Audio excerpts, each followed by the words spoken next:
mission is to break the idea that women should be anything, right? You should be an entrepreneur, you should be a mother. At the end of the day, it really is, what do you want to be? I'm trying to throw a stone in the ocean and create a tsunami. Keep asking yourself questions. Well, why do you believe that? Why is that true? Is that really what you want? And in the questions come your answers. Failure can be the best freaking lesson ever. What's up? There she is, Lisa Bilyeu in the house. How you doing? Hello, honey. Good to see you. If you don't know Lisa, co-founder of Impact Theory, she has her own YouTube channel as well called Women of Impact, which I love. I love that we're showcasing more women entrepreneurs. And I actually wanted to talk to you today about women entrepreneurship. So one of the biggest fights to get into with my team is that we don't profile enough women on the channel. Okay. So every time we're doing like a mashup video or a top 10 rules video, it's mostly guys. And when we're doing like a billionaire mashup, okay, there aren't as many women billionaires to start with. But on all the other videos, like we need to put a woman in there, and we fight constantly. A challenge is there's just not enough content. There's just not enough women stepping up and making content. So there's you, there's Marie Forleo, there's Mel Robbins, and then it like pretty quickly falls off. Where if you look to the guys, there's just so much more. Right. Why is that? And how do we fix it? That's amazing. God, that's a really good question. I'm working every day to figure out how we fix that. I think the thing right now is, women are now stepping into owning who they are. And it's only really been a recent thing, so even take my own history of creating, co-founder of Quest Nutrition. That took me, 10 years to actually finally step into that role and then evolve as a person and then step out of it and say, okay, this is who I am. So when you think about, as the discussion gets more and more now about women stepping into their own, I can see in a year, in 2 years, in 5 years, in 10 years, it starts to be like, you won't be asking that question. And part of my own personal mission is to break the idea that women should be anything, right? You should be an entrepreneur, you should be a mother. At the end of the day, it really is, what do you want to be? And so for the women that are finally saying, oh, I want to be in business, I want to be an entrepreneur, now they're stepping into it. And maybe it's just like, now they're just stepping into it on step one. So again, like in a couple of years, you'll start to see, hopefully, more and more women allowing themselves to step into whatever role they actually desire versus the role that their history or their parents or, their culture has put upon them. So it's this really exciting time. Were you a Star Trek fan, or are you a Star Trek fan? I'm not. Okay. Do you know Lieutenant Uhura? I'm so curious on where this is going. Yeah. It just inspired a thought. Do you know Lieutenant Uhura? No. Okay, so the original Star Trek is Captain Kirk, and then Spock. Okay. And then Lieutenant Uhura. So she was third in command of the ship. And at the time, it was crazy that a black woman would be in charge of anything, let alone like this futuristic, spaceship. Was crazy. And Lieutenant Uhura wanted to quit the show after the first season to go back to Broadway, which she loved. And Martin Luther King went to go visit her and said, what you're doing for the black community is too important, and you have to keep going. And so she stuck with it for the 6 seasons of original Star Trek. And my favorite part of that was, because at the time, a black woman on TV is going to be a maid or a servant or just like low-level work. Whoopi Goldberg, you know Whoopi Goldberg, right? Famous actress. She saw Lieutenant Uhura on TV and called her mom, like, Mommy, there's a black woman on TV and she ain't no maid. And it inspired her to go and become an actress. And so I see that in like what you're doing, and that you are yourself being a badass. I love the Wonder Woman stuff you put in now. Like, I think this should be your middle name. It's like Lisa Wonder Woman Bilyeu. There it is. There it is. The necklace, the signs. If you follow her on Instagram, you'll see tons of content with Wonder Woman there. And I see that with what you're doing, but also the guests that you're bringing on to shine a light on people that say, like, look, this is what's possible. But how far away do you think it is? Like, is there just something that is women? Do you find women are just different or have different sets of beliefs that are harder to overcome? Or Or is it just, you think it's all going to become even in 20 years? Oh, I guess it depends on what you mean even. Really, for me, it's about not even saying women should be doing one thing or another. It's about just giving people permission. And I can only take it from my stance from growing up. It's like growing up, I didn't really see that. I didn't see, you know, you had maybe one or two women. I mean, obviously, growing up in England, you saw Margaret Thatcher, you know, you saw Princess Diana really stepping into her own, but none of that actually ever felt tangible, right? It was always the, you know, superstars on the big screen, or, you know, the really high level, and then everybody else is how I felt. And so I would see the everybody else was like, well, I didn't grow up in that. That isn't my world, so I can't be that. And really what I freaking love about social media, and I know a lot of people hate on social media, but I'm always just like, the beauty that it has brought is to show the everyday person, right? And I even think of myself as an absolute everyday person. I grew up in a house in London, in North London. I wanted to be in the movie industry, and everyone was like, who the hell do you know in Hollywood? You know, what right do you have going to America? You don't know anyone. How are you going to get a visa? It was all this like negativity. And I just was stubborn enough to keep going. And I didn't have really anyone to model on. And I think that that's important on what social media is doing today, is that showing that you've got these women like Sarah Blakely. I mean, that woman is so freaking amazing. Her story of how she, you know, went door to door, knocking on doors to sell fax machines, to then literally building $1 billion company. Like, those are the stories that I think are so freaking motivating now to anyone listening, to, you know, women out there that believe they can't. It's like, if you believe you can't, look at this person, look at this person, look at this person. It's, you know, the 4-minute mile, right? It's like some people just need someone to say it's possible, then to show it's possible, and then other people are going to step into it. And that's really what I love about the show, is bringing all different kinds of women on, from, you know, billionaires, women that have sold $1 billion companies, to, you know, to people who are psychotherapists, to, you know, just every single woman you can possibly. I just had a woman on that was from the Secret Service agency. Okay. Like, that's amazing. I'm looking for someone who's a firefighter. So in fact, if anyone's watching right now, I'm looking for a female firefighter. Like, I'm really just wanting to showcase women that are making a difference and coming into their own. And the more people I can get on the show that show that, I'm really hoping that one person's going to resonate with someone, right? Like Oprah. Oprah saw that one person that she resonated with, and it freaking changed her life. And so if I can be a part of that and bringing women on that someone can resonate with, to show, oh, it is possible, that can then have that ripple effect. I always like to say, like, I'm trying to throw a stone in the ocean and create a tsunami. And so how do you create that tsunami? It really is, you know, helping other people have a platform to speak their story.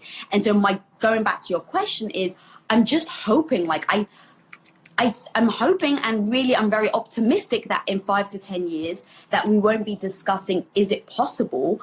You know, it's just going to be. So that's my goal, that, you know, this discussion of why aren't there more women in the space is never said again, because in 10 years it's just a given. I love it. So badass women firefighters. I'm taking a note. I might be able to hook you up with that one. I got some there. What else? What other kinds of people or individuals are you trying to get on the show? So yeah, really, I mean, I want feedback from anyone. Who do you think is empowering? So when I was going through, who are the people that are incredible? So I think about the people, like buckets and categories, right? So you've got the celebrities who are just doing amazing things with their platform to create attention, right? Selena Gomez and things like that, where they're so honest and transparent about their struggles. And so then I think about, well, who are the everyday person that aren't necessarily told, wow, you're impactful. But to me, it's like, you can't live without these women, right? So firefighters, ER, like brain surgeon, right? Like, you're messing with someone's brain, one little slip of the hand and, you know, it's over, but you're actually freaking saving lives. Like, that is so powerful to me. I'm actually looking for, I had a Secret Service agent, any type of detective, like specifically serial killers. I know a lot of women that love serial killers. Okay. I'm into serial killers. So there's that podcast show where it's to make, oh God, what is it? Anyone that knows what podcast I'm talking about serial killers, throw it in the comments below. But there's 2 women hosts. And so those women I'd love to get on, because it just, again, like they're bringing subjects to the forefront to discuss. And when I think about just serial killers or anything like that, I'm just like, I want to know. Like when I'm by myself walking down an alley, I want to know what the things I need to look out for. People that do self-defense. I mean, I could keep going on and on about all the different areas. Astronauts, any woman that's just in there, like really trying to create and do something new and unique, or save lives. I love it. All right. Took some notes. Hopefully the people watching here and on YouTube will take some notes and hit you up as well. What made the difference for you? So you're in England, you got all these negative beliefs. I can't get a visa. How am I going to get there? I want to go to California. What then actually sparked the shift in you? Because I think that's what so many people are missing. So even though I had a lot of the negativity, first of all, the first thing is that I had to understand that the negativity wasn't about me. It wasn't like you're not capable. And I think that when people say things like, oh, it's not possible, I think it's out of their own fear. And so I had to detach myself from what the message and then the messenger. So the message is, oh, it's difficult. Okay, well, do I believe it's difficult? If I believe it's difficult, if I believe it's not possible, then guess what? It's not going to be possible. But then the messenger itself, so hearing these beliefs from my dad, from just friends, from people at school, it's like, why did they believe it's not possible? Is it a reflection of them? Because if they believe it's not possible, it gives them permission to say, that's why I didn't try, right? That reflection thing. So I was like, okay, I think that there's a real fear where if the fact that I think it's possible is making them feel less, and I obviously don't want that, but I can't live to their framework. And then also, let's take my dad, for instance. The man loves me more than life itself. And he told Tom, don't marry her. He told me I was crazy in marrying Tom. Well, 19 years later, I think I made the right decision. Right? Going into Quest Nutrition, he was like, what on earth do you guys know about protein bars? Why are you giving up the lifestyle that you've just spent the last 8 years, developing? You're risking your house. So all that negativity, like, is that because he doesn't love me, or is that because he doesn't believe in me?